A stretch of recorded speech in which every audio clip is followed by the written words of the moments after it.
you Otero. She did not go to Kampala, she remained here.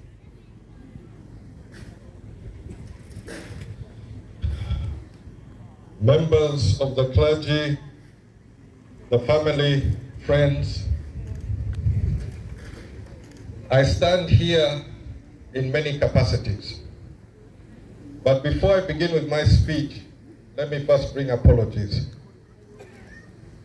I would first like to bring apology of my mother, who really wanted to be here, but because of her medical situation, she could not make it, but she sends her sincere condolences to the family.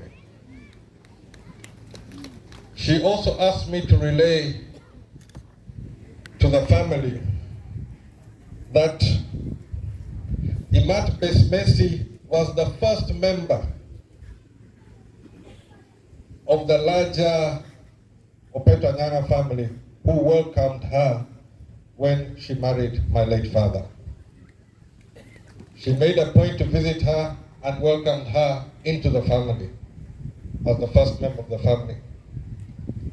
I also bring apologies from my dear wife, who used to joke with Besimensi that she is her mother.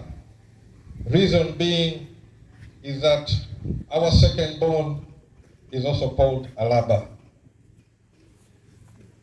Unfortunately, Honorable Betty is in Qatar representing the government of Uganda in a meeting with the Gulf Cooperation Council member states and the African governments on the question of labor in the Middle East. So she could not be here and she sends her condolences. So I'm representing the family of Milton Obote, I'm representing the Uganda People's Congress, I'm representing my wife, and I'm also, as a family member, standing here giving my own sincere condolences for a loss of a wonderful aunt. From the personal point of view, what I remember most of Besimensi is her calmness, her understanding, and the person who was able to give you comfort, especially in trying moments.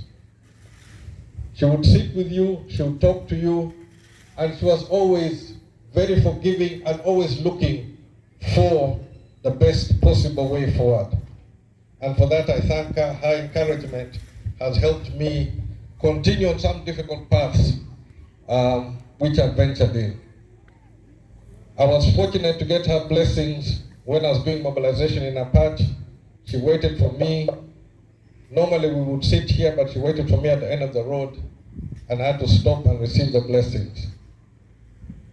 It is very unfortunate we have lost her, but we thank God for the long life she has lived.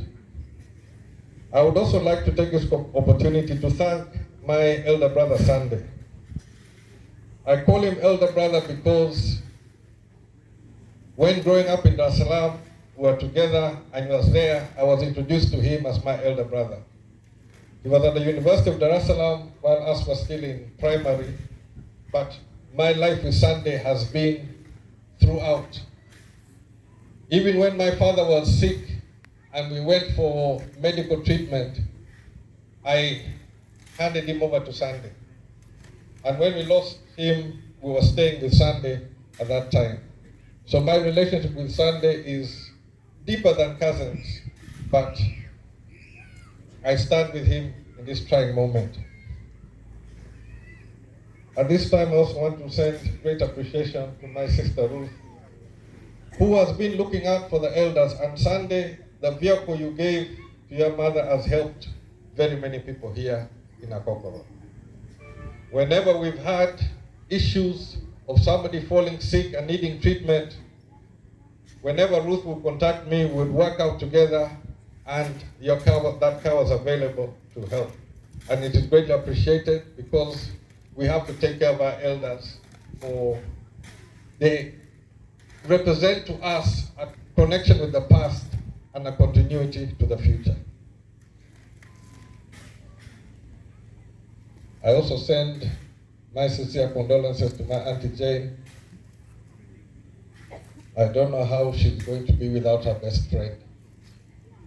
The two of them are totally inseparable.